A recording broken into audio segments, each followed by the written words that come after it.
தெறிக்கவிடும் காரம் நிறம் சுவையை தருகிறது. ஆச்சி மிளகாய் தூள் தெறிக்கவிடும் காரம் நிறம் சுவை. தமிழ்நாடு சட்டமன்ற தேர்தல் நெருங்கிக் கொண்டிருக்கிறது.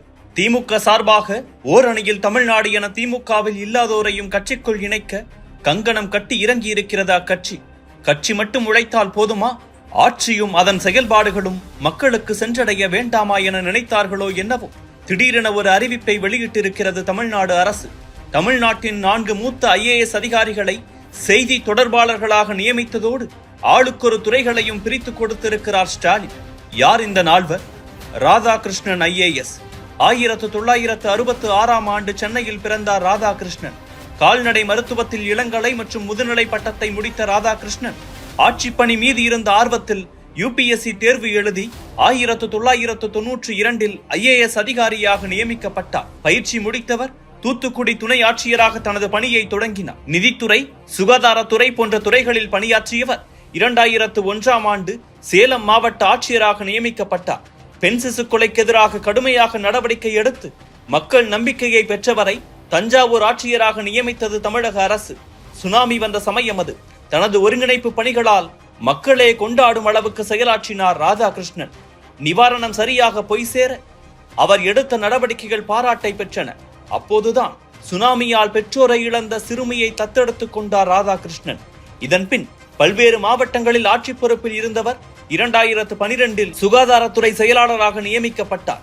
2019ஆம் ஆண்டு வரை அப்பொறுப்பில் இருந்த ராதாகிருஷ்ணன் ஒரே பொறுப்பில் அதிக ஆண்டுகள் வேலை பார்த்த செயலாளராக இருந்தார். தனது இந்த பதவிக்காலத்தில் மிக திறமையாக செயல்பட்டு சுகாதாரத்துறையை மக்களுக்கு மனதுக்கு நெருக்கம் கொண்ட துறையாக மாற்றி காட்டினார். அரசு மருத்துவமனைகளை கண்டு முகம் சுளிக்கும் எண்ணத்தையும் மாற்றினார்.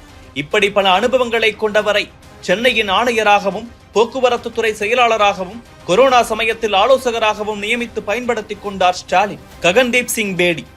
வேறு மாநிலத்தவர்கள் தமிழில் பேசினால் எப்படி மக்கள் ஆச்சரியத்தோடு பார்ப்பார்களோ அப்படிப்பட்ட இன்ப அதிர்ச்சியை தமிழ்நாட்டு மக்களுக்கு கொடுத்த ஒரே அதிகாரி. தமிழர்களே பல நேரங்களில் இலக்கணத்தை மறந்து பேசும்போது மிக கவனமாக ஒவ்வொரு வாக்கியத்திற்கும் இலக்கணத்தை பயன்படுத்தி பேசும் சர்தார்ஜி அவர்தான் ககன்தீப் சிங் பேடி IAS. 1968ஆம் ஆண்டு பஞ்சாப் மாநிலத்தில் பிறந்த ககன்தீப் சிங் பேடி மின்னணுவியல் துறையில் பட்டம் முடித்தார். பின்னர் கல்லூரி ஒன்றில் 3 ஆண்டுகள் விரிவுரையாளராக பணியாற்றியவர் ரயில்வே துறையில் சேர்ந்து பணியாற்றினார். ஆனாலும் ஆட்சி பணி எனும் கனவை விடாமல் முயன்று வந்தவர் 1993ஆம் ஆண்டு IAS தேர்வில் வென்றார். பயிற்சி காலத்தில் சிறந்த மாணவருக்கான விருதை வென்ற ககன்தீப் தமிழ்நாடு பிரிவு அதிகாரியாக நியமிக்கப்பட்டார். சில மாவட்டங்களில் துணை ஆட்சியராக பணியாற்றியவருக்கு மதுரை மாநகராட்சி பணி தேடி வந்தது. மதுரை ரிங் ரோடு பணிகள், மாட்டுத்தாவணி பேருந்து நிலையம் ஆகியவற்றை சிறப்பாக முடித்தவர் கன்னியாகுமரி ஆட்சியராக நியமிக்கப்பட்டார். பிளாஸ்டிக்கிற்கு எதிராக அவர் மேற்கொண்ட விழிப்புணர்வு பலராலும் பாராட்டப்பட்டது. இந்நிலையில் சுனாமியால் பாதிக்கப்பட்ட கடலூர் மாவட்ட ஆட்சியராக நியமிக்கப்பட்டார். மிகச் சிறப்பாக செயல்பட்டு மக்களுக்கு தேவையான பல விஷயங்களை குறுகிய காலத்தில் செய்து முடித்தார். அதோடு யுனிசெஃப் தூதுவராக இருந்த பில் கிளின்டனோடு ஒரு நாள் முழுக்க பயணம் மேற்கொண்டார். ககன்தீப்பின் நடவடிக்கைகளை கவனித்த கிளின்டன் அவரை மனமுவந்து பாராட்டினார். இதன் பின்னர் தலைமைச் செயலகத்தில் ஊரக வளர்ச்சித்துறை, சென்னை மெட்ரோ குடிநீர், கால்நடை பராமரிப்புத்துறை, வருவாய்த்துறை என பல பணிகளை மேற்கொண்டார். அப்போது சர்ச்சையான கடல் சுரங்க மணல் விவகாரத்தில் விசாரணை அதிகாரியாகவும் பேடி நியமிக்கப்பட்டார். பின்னர் கொரோனா காலத்தில் திமுக ஆட்சி பொறுப்பேற்ற போது சுகாதாரத்துறை செயலாளராக நியமிக்கப்பட்ட பேடி சிறப்பான பணியாற்றி இறப்பு விகிதங்களை குறைக்க உதவினார். இப்படி பல துறைகளில் அனுபவம் கொண்ட ககன்தீப் சிங்கை அரசு செய்தி தொடர்பாளராக நியமித்திருக்கிறார் ஸ்டாலின். அமுதா IAS. அப்போது நடந்து கொண்டிருந்தது அதிமுக ஆட்சி. திமுகவின் தலைவராகவும் தமிழ்நாடு முன்னாள் முதல்வராகவும் இருந்த கலைஞர் மறைந்து விட்டார். பல போராட்டங்களுக்கு பிறகு மெரினாவில் அவரது உடலை புதைக்க இடம் கிடைத்தது. முன்னாள் முதல்வர் என்ற முறையில் இறுதிச் சடங்கை மேற்கொள்ள தமிழ்நாடு அரசு ஒரு பெண் அதிகாரியை நியமிக்கிறது. லட்சக்கணக்கில் தொண்டர்கள், தொலைக்காட்சிகளில் லைவ் கவரேஜ், கண்ணீரோடு நிற்கும் குடும்பம், மறைமுகமாக ஒரு பிரஷர் அந்த அதிகாரிக்கு. இருந்தாலும் அனைத்தையும் சரியாக திட்டமிட்டார். ஸ்டாலின் தொடங்கி கனிமொழி வரை ஒவ்வொருவரையும் சரியாக அழைத்து வந்து இறுதிச் சடங்கை செய்ய வைத்தார். கடைசியில் தானும் ஒரு கைப்பிடி மண்ணை அள்ளி குழியில் போட்டு மொத்த திமுகவையும் உணர்ச்சி வயப்பட வைத்தார். அந்த அதிகாரிதான் அமுதா IAS. 1970ஆம் ஆண்டு மதுரையில் பிறந்தார் அமுதா. விடுதலை போராட்ட வீரர்களான தாத்தா பாட்டியின் வளர்ப்பில் தைரியமான பெண்ணாக வளர்ந்து வந்தார்.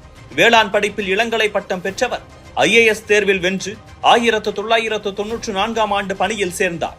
ஈரோடு மாவட்ட துணை ஆட்சியராக பணியாற்றிய போது வனப்பகுதிக்குள் இருந்த மக்களை சந்தித்து அரசின் திட்டங்களை எடுத்து கூறி அவர்களை தவறான வழியில் செல்வதிலிருந்து மீட்டார். செங்கல்பட்டு துணை ஆட்சியராக இருந்தபோது அங்கு நடந்த மணல் கடத்தலை தனியாளாக சென்று எதிர்த்தார். இது முதல்வரின் கவனத்துக்கு உடனடியாக சென்றது. பின்னர் சில ஆண்டுகளுக்கு பிறகு தருமபுரி ஆட்சியராக நியமிக்கப்பட்டு பணியாற்றினார். சுமார் 14 துறைகளில் பல ஆண்டுகள் பணியாற்றி இருந்தாலும் சென்னை வெள்ளத்தின் போது அமுதா மேற்கொண்ட பணிகள் முக்கியமானவை. குறிப்பாக வெள்ளத்துக்கு பிந்தைய நாட்களில் ஆக்கிரமித்து கட்டப்பட்ட கட்டடங்களின் லிஸ்டை எடுத்து எந்த பயமுமின்றி அனைத்தையும் இடித்து தரைமட்டமாக்கினார். பாதிக்கப்பட்ட இடங்களுக்கு நேராக சென்று அனைவருக்கும் நிவாரணம் கிடைப்பதை உறுதி செய்தார். இந்நிலையில் திடீரென மத்திய அணைக்கு சென்று பிரதமர் அலுவலகத்தில் பணியில் சேர்ந்தார். அதோடு ஆட்சிப்பணி அதிகாரிகளின் பயிற்சி மையமான முசோரி லால் பகதூர் சாஸ்திரி மையத்தில் பொது நிர்வாக பேராசிரியராகவும் பணியாற்றினார். இந்நிலையில்தான் மீண்டும் திமுக ஆட்சி வந்தபோது மாநில பணிக்கு வந்து பணியாற்றி வருகிறார். இடையில் உள்துறை செயலாளராக கூட பணியாற்றியவர் அமுதா என்பதும் குறிப்பிடத்தக்கது. தீரஜ்குமார் பீகார் மாநிலம் பாட்னாவில் பிறந்து வளர்ந்த தீரஜ்குமார் பிடெக் சிவில் இன்ஜினியரிங் பட்டதாரி. 1993 தமிழ்நாடு பேட்ச் IAS அதிகாரியாக தேர்வான தீரஜ் தனது IAS பயிற்சியை IMM பெங்களூருவில் முடித்தார். இதையடுத்து 1994 முதல் 1996 வரை கோவை இணை ஆட்சியராக பதவி வகித்திருந்த தீரஜ் 1996 முதல் 1998 வரை நில வருவாய் மேலாண்மை மற்றும் மாவட்ட நிர்வாகம் சார்ந்த பொறுப்புகளையும் வகித்து வந்தார். பின்னர் துணை ஆட்சியர், கூடுதல் ஆட்சியர் உள்ளிட்ட பதவிகளை வகித்து வந்தார் தீரஜ்குமார். 2006 தொழில்துறை கூடுதல் செயலாளர், 2009 வணிக வரி மற்றும் தொழில்துறை ஆணையர் என பல பதவிகளை வகித்தார். இந்நிலையில் 2011 ஆண்டு மத்திய அரசு பணிக்கு சென்றார் தீரஜ். 2017 மீண்டும் தமிழ்நாடு மாநில அரசு பணிக்கு திரும்பினார் தீரஜ்.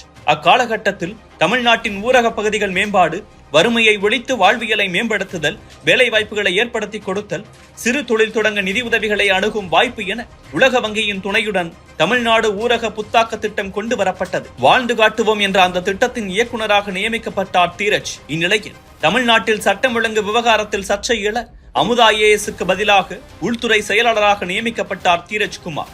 இப்படி தங்களது அரசில் முக்கிய பதவிகளை வகித்த மூத்த அதிகாரிகளை தற்போது அரசின் செய்தி தொடர்பாளர்களாக நியமித்திருக்கிறார் ஸ்டாலின். இந்த நால்வரும் தங்களுக்கு கொடுக்கப்பட்டுள்ள துறைகள் சார்ந்து அடுத்தடுத்து நேர்காணல் கொடுத்து ஊடகங்களை திணறடிக்க ரெடியாகி வருகின்றனர்.